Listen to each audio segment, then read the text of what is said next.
ایسا لگتا ہے کہ بھارت اب اپنے فیصلے کے قریب پہنچ چکا ہے۔ سخوئی 57 روس کا 5ویں نسل کا اسٹیلتھ فائٹر اب بھارتی فضائیہ کے بیڑے میں شامل ہونے کے مضبوط امکانات رکھتا ہے، لیکن بھارت کی نیت کچھ مختلف ہے۔ وہ اس طیارے کو صرف ایک سٹاپ گیپ یعنی عارضی حل سمجھتا ہے۔ بھارتی دفاعی ماہرین کے مطابق ان کا اصل ہدف اور مستقبل کا ستون ان کا اپنا ملکی ساختہ 5th generation fighter jet AMCA ہوگا، ایک ایسا طیارہ جو بھارت کی خود مختاری کی پہچان بنے گا۔ AMCA کے لیے بھارت عالمی سطح پر پارٹنرز تلاش کر رہا ہے۔ اطلاعات کے مطابق اس منصوبے کے لیے بیڈنگ کا عمل بھی شروع ہو چکا ہے۔ بھارت چاہتا ہے کہ اس طیارے کے انجن میں صف اول کی ٹیکنالوجی ہو، اور اسی مقصد کے تحت بھارت نے فرانسیسی کمپنی سافرانس سے بھی رابطہ کیا ہے تاکہ انجنز کی مشترکہ ڈیولپمنٹ پر بات کی جا سکے۔ اصل میں بھارت ابتدا میں اپنے اس طیارے میں جنرل الیکٹرک کے بنائے ہوئے F414 انجن لگانے کا ارادہ رکھتا تھا، وہی انجن جو امریکی F-18 فائٹر جیٹ میں نصب ہے، مگر تجربہ کچھ اور بتا رہا تھا۔ تیجس فائٹر کی تیاری کے دوران بھارت نے یہ سیکھا کہ امریکہ دفاعی پرزہ جات فراہم کرنے میں کتنی سستی سے کام لیتا ہے۔ بھارتی دفاعی حلقوں کو یہ اندازہ ہوا ہے کہ اگر وہ F414 انجن پر مکمل انحصار کرتے ہیں تو کل کو امریکہ اسی رفتار سے یا سیاسی دباؤ کے تحت انجن کی فراہمی میں تاخیر کر سکتا ہے، ایک تاخیر جو کسی بھی قومی دفاعی منصوبے کے لیے ناقابل قبول ہو سکتی ہے۔ اب واپس آتے ہیں سخوئی 57 کی طرف۔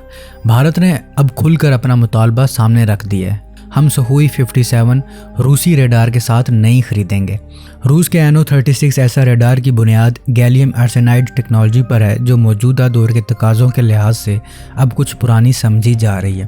دوسری جانب بھارت کا دعویٰ ہے کہ وہ اپنے ملکی ریڈار تیار کر رہا ہے، ایسے ریڈار جو گیلیم نائٹرائڈ ٹیکنالوجی پر مبنی ہوں گے اور جو بقول بھارتی ماہرین روسی ریڈار سے زیادہ جدید، تیز اور مؤثر ہوں گے۔ یہی وہ نقطہ ہے جہاں بھارت اور روس کے درمیان اصل کشمکش پیدا ہو رہی ہے۔ بھارت کا اصرار ہے کہ سخوئی 57 میں ان کے اپنے ریڈار نصب کیے جائیں، وہ ریڈار جو ابھی تک پروٹوٹائپ مرحلے میں ہیں، جن کی حقیقی جنگی میدان میں کارکردگی ابھی کسی کو معلوم نہیں ہے۔ روس کے لیے یہ مطالبہ نہ صرف حیران کن ہے بلکہ خطرناک بھی ہے۔ ریڈار کسی بھی جنگی طیارے کا دل ہوتا ہے۔ اگر کسی ملک کو اپنی مرضی کا ریڈار لگانے کی اجازت دے دی جائے، خاص طور پر ایسا ریڈار جس کی کارکردگی بھی ثابت نہیں ہوئی، تو یہ دوسرے ممکنہ خریداروں کو خوفزدہ کر سکتا ہے۔ روس کے لیے اپنی پروڈکٹ کا عالمی اعتماد داؤ پر لگانے کا مطلب ہے اپنی مارکیٹ کو خود کمزور کرنا۔ بھارت میں اس وقت 2 ریڈار منصوبے فعال ہیں۔ پہلا اتم ریڈار، ایک ایسا منصوبہ جو کئی سالوں سے تاخیر کا شکار ہے اور ابھی تک مکمل ثابت نہیں ہوا۔ دوسرا ویروپکشا ریڈار، جسے بھارت Su-30 MKI طیاروں میں نصب کرنے کا ارادہ رکھتا ہے۔ روس فی الحال ایک الجھن میں ہے۔ کیا وہ بھارت کو اپنی پسند کا ریڈار لگانے دے گا؟ کیا وہ اپنی ٹیکنالوجی کی حدود میں نرمی کرے گا یا وہ اپنے اصولوں پر سختی سے قائم رہے گا؟ رپورٹس ابھی تک بغیر کسی سرکاری تصدیق کے ہیں اور نہ ہی بھارت اور نہ ہی روس نے ان خبروں کی تصدیق کی ہے، لیکن اگر یہ سچ نکلتا ہے تو یہ بھارتی ایئر فورس کے لیے ایک بڑی تبدیلی ہوگی اور مستقبل کی فضائی جنگ کا نقشہ بدل سکتا ہے۔ اگر بھارت واقعی Su-57E میں اپنے سسٹمز لگانا چاہتا ہے تو اس کا مطلب ہے کہ بھارت اب صرف ہتھیار خریدنے والا ملک نہیں رہنا چاہتا، بلکہ خود مختار بن کر اپنے سسٹمز خود بنانا اور ان پر کنٹرول رکھنا چاہتا ہے۔ روس بھارت کو Su-57E میں سورس کوڈ دینے کی پیشکش کر رہا ہے، جو بہت بڑی رعایت ہے، کیونکہ مغربی ممالک جیسے امریکہ یا فرانس یہ سہولت نہیں دیتے۔ بھارت آتم نربھر بھارت یعنی خود کفیل بھارت کے تحت اپنی دفاعی صنعت کو مضبوط کرنا چاہتا ہے۔ بھارت کی یہ خواہش ہے کہ Su-57E فائٹر میں نہ صرف بھارتی ریڈار بلکہ بھارتی ہتھیار اور بھارتی مشن سسٹمز بھی لگائے جائیں تاکہ وہ اپنی مرضی کے مطابق ان کا استعمال کر سکے۔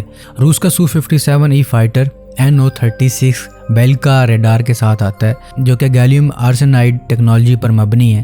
یہ ریڈار اچھا ہے، لیکن بھارتی ماہرین کا کہنا ہے کہ یہ آج کے جدید جنگی ماحول کے لیے اتنا مؤثر نہیں ہے، کیونکہ یہ ٹیکنالوجی زیادہ طاقت برداشت نہیں کر سکتی اور آسان سے گرم ہو جاتی ہے۔ بھارت کے پاس اس کا متبادل ہے گیلیم نائٹرائڈ پر مبنی ریڈار۔